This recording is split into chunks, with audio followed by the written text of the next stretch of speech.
आप देख रहे हैं पहाड़ टीवी, खबर पहाड़ की। नमस्कार, स्वागत है आप सभी का पहाड़ टीवी पर। मैं हूं आपके साथ परिधि जोशी। चलिए बुलेटिन की शुरुआत करूंगी, उससे पहले एक नजर आज की सुर्खियों पर। मसूरी पहुंचे कैबिनेट मंत्री गणेश जोशी, रक्तदान शिविर का किया शुभारंभ। राज्य सरकार द्वारा अस्पतालों में तीसरे कोरोना लहर में 25% बेड बच्चों के लिए आरक्षित करने के दिए निर्देश। पूर्व विधानसभा अध्यक्ष कुंजवाल ने मुख्यमंत्री तीरथ सिंह रावत को ज्ञापन भेजकर एसीपी में ग्रेड वेतन देने की मांग की। गरुड़ के दूरस्थ गांव गुवालदे में अत्यंत दयनीय स्थिति में जीवन यापन करने को मजबूर 65 वर्षीय तुलसी देवी, घर पर रहने को छत तक नहीं। जागेश्वर विधायक पूर्व विधानसभा अध्यक्ष गोविंद सिंह कुंजवाल ने वर्ष 2001 और 2002 की भर्ती में उत्तराखंड पुलिस में भर्ती हुई कर्मचारियों को 16 वर्ष की स्वेच्छा सेवा में ग्रेड पे दिए जाने की मांग की है। कुंजवाल ने मुख्यमंत्री तीरथ सिंह रावत को पत्र भेजकर मांग की कि वर्तमान में कोरोना महामारी के दौरान पुलिस कर्मचारी फ्रंटलाइन वर्कर के रूप में अपने कर्तव्यों की जिम्मेदारी निभा रहे हैं। उन्होंने कहा कि छठे वेतन आयोग की सिफारिश के लागू होने के बाद पुलिस विभाग में 16 वर्ष की सेवा पूरी करने वाले कर्मचारियों को 4600 रुपये ग्रेड पे दिया जा रहा है, जो कि वर्ष 2017 तक वाले कर्मचारियों को दिया गया।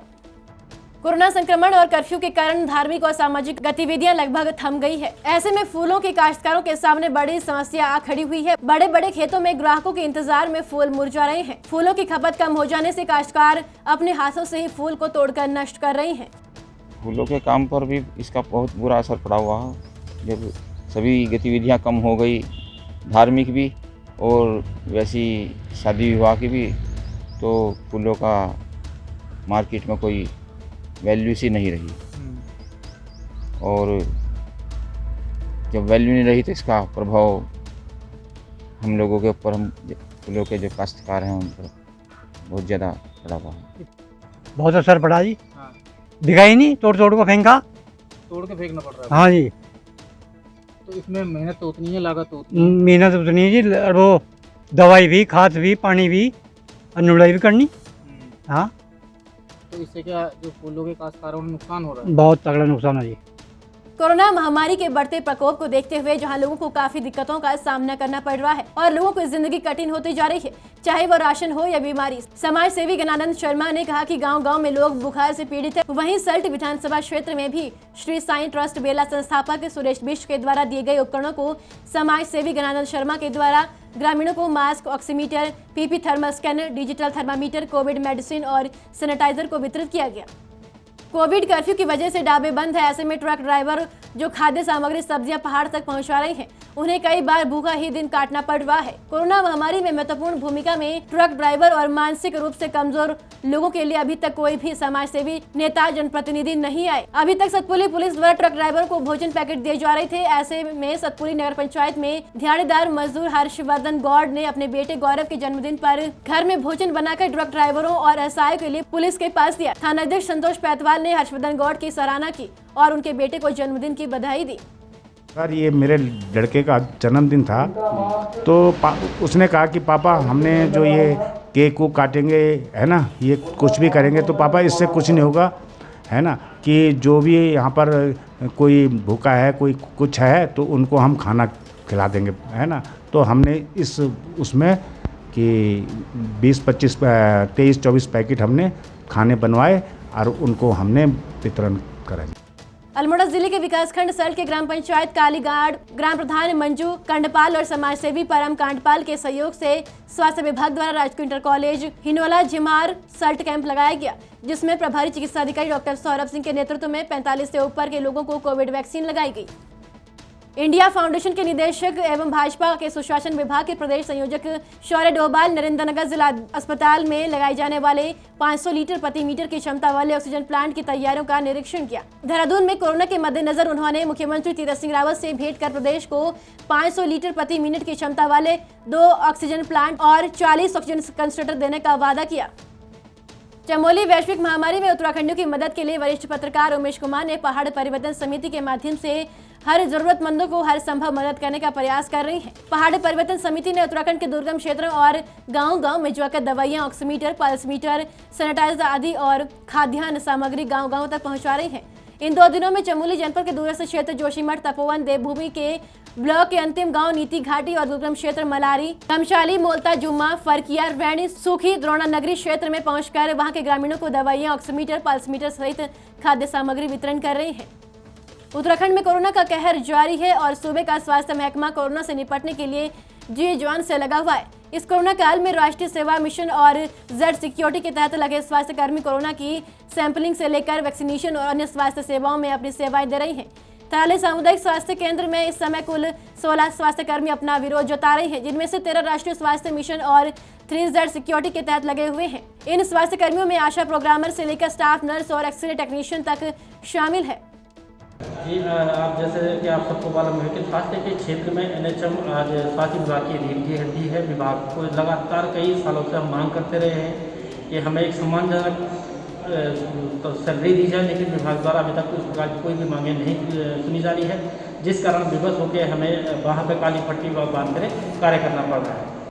आउटसोर्सिंग कंपनी को सारा बंद करने के लिए एक ही संस्था के लिए है, तो हमारा विरोध इसी में है कि यहाँ पे हमको जेड सिक्योरिटी उससे यहाँ पे तैनात किया गया था, पर यहाँ पे उससे टाइम पे सैलरी नहीं आती है।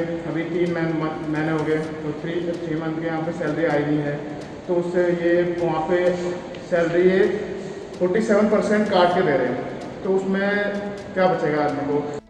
इस आपदा के सबसे स्ट्रॉन्ग वेरियस हैं।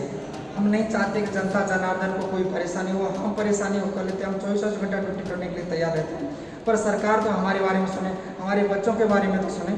अगर हम किस परिस्थिति से काम कर रहे हैं, इतने अल्प वेतन में हैं, हम यहाँ सेवा दे रहे हैं, वो कि इतने पहाड़ी क्षेत्रों में हम सेवा दे रहे हैं और सरकार हमारी मांगों पर कोई भी विचार नहीं कर रही है। तो मैं तो सरकार से निवेदन करता हूँ, हमारे कोई भी शौक नहीं है, हम तो जन सेवा और मानव सेवा हमारे लिए सबसे बड़ी चीज़ होती है। आप हमारी मांगों को अविलंब मान लें, हम तो जन सेवा करते रहेंगे।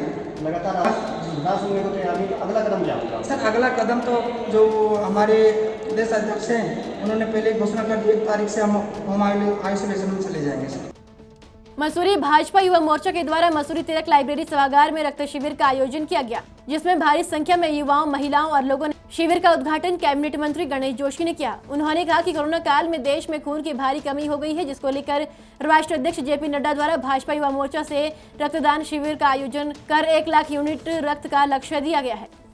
आज सेवा ही संगठन इस नारे को लेकर हम जनता की सेवा कर रहे हैं। जब हमें ब्लड बैंक के लोगों के द्वारा, अफसरों के द्वारा जानकारी मिली कि मात्र 20 यूनिट ब्लड बाकी रह गया है, तो हमने निर्णय लिया कि हम जगह जगह युवा मोर्चे के माध्यम से, महिला मोर्चे के माध्यम से, पार्टी संघ के माध्यम से कैंप लगाएंगे और ब्लड इकट्ठा करेंगे। और 2000 का जो लक्ष्य हमने रखा था उसको हम क्रॉस कर चुके हैं। 2393 यूनिट अभी तक ब्लड हमने विभिन्न हॉस्पिटल्स को, ब्लड बैंक को इकट्ठा करके दे दिया है। आज देहरादून में कई जगह कैंप चल रहे हैं, एक कैंप में मैं खुद होकर आया हूँ, मसूरी में यहाँ पर कैंप चल रहे हैं। इस प्रकार जनता के बीच में जाकर जनता के दर्द को कम करने का प्रयास करें और रक्तदान में कहूँगा कि महादान है और रक्तदान अवश्य। विधानसभा उपाध्यक्ष रघुनाथ सिंह चौहान ने शनिवार को अल्मोड़ा जिले के विकासखंड हवालबाग में ग्राम पंचायत गोलनार कडिया के मैदान में सोशल डिस्टेंसिंग का पालन करते हुए कोविड-19 महामारी रोकथाम हेतु लोगों को हैंड सैनिटाइजर, मास्क, डेटॉल साबुन और छिड़काव हेतु कीटनाशक का वितरण किया। वहीं धारानौला पेट्रोल पंप से अल्मोड़ा नगर में कीटनाशक दवा छिड़काव गाड़ी को रवाना किया। विकासखंड मुंसियारी के अंतर्गत अप्रैल सन 2015 में बंगापानी में तहसील खोली गई। तब से लेकर अभी तक तहसील बंगापानी में अस्थायी तहसीलदार की नियुक्ति नहीं की गई। पिछले 6 सालों से तहसील बंगापानी का तहसीलदार का चार्ज कभी धारचूला तहसीलदार को दिया जाता है, कभी मुंसियारी तहसीलदार को दिया जाता है, जिससे क्षेत्र के लोगों को आय जाति प्रमाण पत्र बनवाने के लिए कभी मुंसियारी का चक्कर काटना पड़ता है तो कभी धारचूला का, जिससे क्षेत्र के लोगों को अनेक परेशानियों का सामना करना पड़ रहा है। कैबिनेट मंत्री गणेश जोशी मसूरी से सरोना भ्रमण कर वापसी देहरादून लौटते हुए सहस्त्रधारा सरोना मार्ग हुए भूस्खलन के बाद फंस गए। उनके स्टाफ और पुलिसकर्मियों द्वारा सड़क पर आए पत्थरों को हटाकर रास्ते को खोला गया, जिसके बाद कैबिनेट मंत्री गणेश जोशी वहां से देहरादून लौटे। कैबिनेट मंत्री गणेश जोशी ने कहा कि पहाड़ी क्षेत्रों में अक्सर भूस्खलन हो जाता है, ऐसे में वहां संबंधित विभाग को निर्देशित करेंगे कि बारिश सीजन से पहले ऐसी पहाड़ियों को चिन्हित कर ले जहाँ से भूस्खलन होने की संभावना है। वंदे मातरम सेवा संस्था हल्द्वानी की टीम संस्था के अध्यक्ष शैलेंद्र सिंह दानू के नेतृत्व में कुमाऊं भ्रमण के दौरान गंगोली हाट स्थल होते हुए कल मुंसियारी पहुंची। जहां वंदे मातरम सेवा संस्था ने मुंशियारी में मदकोट ग्वारीपार के साथ नाचने के लिए कोविड-19 से बचने के लिए जरूरी दवाइयां सामग्री किट भेजी। तो साथियों, इस वक्त हम मुंशियारी में पहुंचे हुए हैं। तो यहाँ पे हमें सूचना मिली थी कि एक्टिव केसेस बहुत ज़्यादा हैं। तो इसी के देखते हुए हमने जो अपनी टीम है वंदे मातरम टीम गांव-गांव तक जो हमारी कोविड रथ सेवा चल रही है, मेडिकल इक्विपमेंट्स और बेसिक दवाइयाँ पहुँचाने का काम चल रहा है। तो उसी के देखते हुए आज यहाँ पे सूचना आई हुई थी मुंशियारी के लिए। तो हमारी वंदे मातरम टीम और हम यहाँ पे आए हुए हैं। जो भी यहाँ पे कमी थी, चाहे दवाइयाँ थी, चाहे यहाँ ऑक्सीमीटर था, थर्मामीटर था, इसके बाद डिजिटल थर्मामीटर थे, इंफ्रारेड थर्मामीटर थे, मशीन थी, जो भी यहाँ बेसिक पैरासीटामॉल या आइवरमेक्टिन, अजिथ्रोमाइसिन, विटामिन सी थी, वो सब हमने यहाँ उपलब्ध करा दी गई है। मुख्यमंत्री तीरथ सिंह रावत ने शनिवार को उत्तरकाशी में लगभग 52 करोड़ 37 लाख रुपए की 26 योजनाओं का लोकार्पण और शिलान्यास किया, जिसमें से 17 करोड़ 41 लाख रुपए की 12 योजनाओं का लोकार्पण और 34 करोड़ 46 लाख रुपए की 14 योजनाओं के शिलान्यास किए गए। राजकीय बालिका इंटर कॉलेज सितारगंज शक्तिफार्म उत्तराखंड के वर्ष 2017 में उत्तीर्ण छात्रों को समाज कल्याण द्वारा हो रही गबन को संज्ञान में लेकर गौरा देवी कन्यादान का लाभ दिलाने के लिए हेमंत कुमार गैरोला ने मुख्यमंत्री को ज्ञापन भेजा। 13 जुलाई 2020 को ज्ञापन पत्र कार्रवाई हेतु जिलाधिकारी कार्यालय इस संबंध में दिया गया, जिसमें जिलाधिकारी द्वारा विकास भवन रुद्रपुर जिला कार्यक्रम अधिकारी उधम सिंह नगर से आख्या मांगी गई, जिसमें विभाग द्वारा पत्र के माध्यम से स्पष्ट किया गया कि जनपद में महिला सशक्तिकरण और बाल विकास विभाग में ये योजना कभी संचालित नहीं थी। वर्ष 2017 तक ये योजना समाज कल्याण विभाग में संचालित थी, लेकिन उसके बाद आज तक छात्रवृत्ति से वंचित छात्राओं को गौरा देवी कन्यादान से लाभान्वित नहीं किया गया। 40 से 60 साल उम्र के कोविड मरीजों को म्यूकरमाइकोसिस महामारी के प्रति ज्यादा सावधान रहने की जरूरत है। डायबिटीज से ग्रसित इस उम्र के कोविड पेशेंटों में फंगस फैलने का सबसे अधिक खतरा है। अखिल भारतीय आयुर्विज्ञान संस्थान एम्स ऋषिकेश ने इस बाबत कोविड मरीजों को दैनिक तौर पर अपने शुगर लेवल की नियमित जाँच करने की सलाह दी है। चमोली जिले के नारायण बगड़ की डूंगरी पतौली के निवासी मनीष भंडारी, जो कि वर्तमान में साउथ कोरिया में कार्यरत हैं, उन्होंने कोरोना के इस काल में अपने क्षेत्र में कोविड किट, मास्क, सैनिटाइजर भिजवाए हैं। उन्होंने कहा कि पत्रकार उमेश कुमार और सोनू सूद से उन्हें इस कार्य से प्रेरणा मिली है। आगे भी वो सामाजिक कार्य करने के लिए आगे आते रहेंगे। प्रखंड विलगना में स्वास्थ्य विभाग के अंतर्गत कार्यरत 48 संविदा कर्मचारियों ने प्रदेश संगठन के आह्वान पर अपनी 9 सूत्रीय मांगों को लेकर सरकार के विरोध स्वरूप चरणबद्ध आंदोलन शुरू कर दिया है, जिसमें कर्मचारी 28 से 31 तारीख तक काला फीता बांधकर आधा दिन ही कार्य करेंगे। हमारे प्रखंड बिलगना में जितने भी हमारे संविदा एनएचएम कर्मी हैं, वो अपनी 9 सूत्रीय मांगों को लेकर कल से जो है एक चरणबद्ध आंदोलन में उतर गए हैं, और जिसमें कि 28 तारीख से 31 तारीख तक हम सभी एनएचएम कर्मी जो है काला फीता बांधकर आधे दिन कार्य कर सरकार का विरोध करेंगे। और अगर हमारी 9 सूत्रीय मांगों में भी जल्द से जल्द कोई सकारात्मक निर्णय नहीं लेती है सरकार, तो हम 1 तारीख से पूर्णतः कार्य बहिष्कार कर सभी लोग जो है होम आइसोलेशन में चले जाएंगे। जिसमें हमारी मुख्य मांगें अपनी हमारी वेतन विसंगति का है, जिसमें समान कार्य समान वेतनमान होना चाहिए हमारा, और हमारी एचआर पॉलिसी लागू होनी चाहिए। और अगर कोई भी पोस्ट परमानेंट पोस्टें हमारी आती हैं तो उसमें एनएचएम कर्मियों को वरीयता दी जानी चाहिए। सामूहिक बीमा होना चाहिए हमारा, गोल्डन कार्ड की हमें पूरी सुविधा मिलनी चाहिए। अगर ड्यूटी के दौरान किसी भी कर्मी के साथ कोई हादसा होता है तो उसे पूर्णतः उसका सहयोग, आर्थिक सहयोग किया जाना चाहिए, और रोजगार, उसके परिवार को रोजगार दिया जाना चाहिए। गरुड़ के दूरस्थ गांव ग्वालदे में अत्यंत दयनीय स्थिति में जीवन यापन करने को 65 वर्षीय तुलसी देवी मजबूर है। घर पर रहने को छत तक नहीं है। पहाड़ टीवी ग्राउंड जीरो में स्थिति का जायजा लेने कल गरुड़ क्षेत्र से 12 किलोमीटर दूरस्थ गांव ग्वालदे पहुंची, जहां पहुंचने पर इस परिवार का अत्यंत दयनीय स्थिति में जीवन यापन करना देखा गया। मानसिक रूप से अस्वस्थ दोनों बेटों के साथ ही 3 बच्चों का भी पालन पोषण कर रही है। घर पर रहने को छत की 8 सालों से लगाई तुलसी देवी की आज तक किसी ने भी मदद नहीं की। सरकार इस परिवार की सुध जरूर लेंगे, ऐसी उम्मीद तुलसी देवी ने जताई है।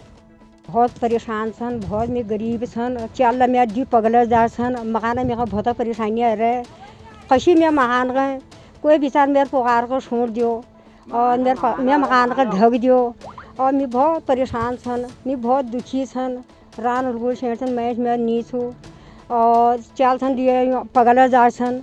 अब क्या कमा मैं मकान को ढकनूँ और तुम बेचारी अरसा मेरे पुकार का छोड़ दियो और मेरे मकान का ढक दियो। मेरे बहुत परेशान छन, मेरे मकान विषय में मैं बहुत परेशान छन, मेरे बहुत दुख छू, कहाँ जानूँ क्या करूँ, पोलिथन घालने न फाट जानो और भेर में भाजनी भितर जानी, भितर में भाजन कहाँ जानूँ और कथू कोनू क्या कमा में लगूँ, मकान का मैं क्या कमा में छानूँ, कमाई खाएगी सैन है, यही परेशानी में सन। और तुम ऐल इतना रसा तुम मेरे पुकार को छोड़ दिया और तुम मेरे मकान को ढक दिया। तो आप देख सकते हैं कि यहाँ पर किस तरीके से जीवन यापन करने को मजबूर हैं ये बुजुर्ग महिला। अपनी जो है इनके दोनों लड़कों की मानसिक स्थिति बहुत ही ख़राब है। उत्तराखंड की बड़ी खबरों में फिलहाल इतना ही। बाकी अपडेट के लिए हमारे साथ बने रहिए और देखते रहिए पहाड़ टीवी। नमस्कार। ये है मेरा उत्तराखंड।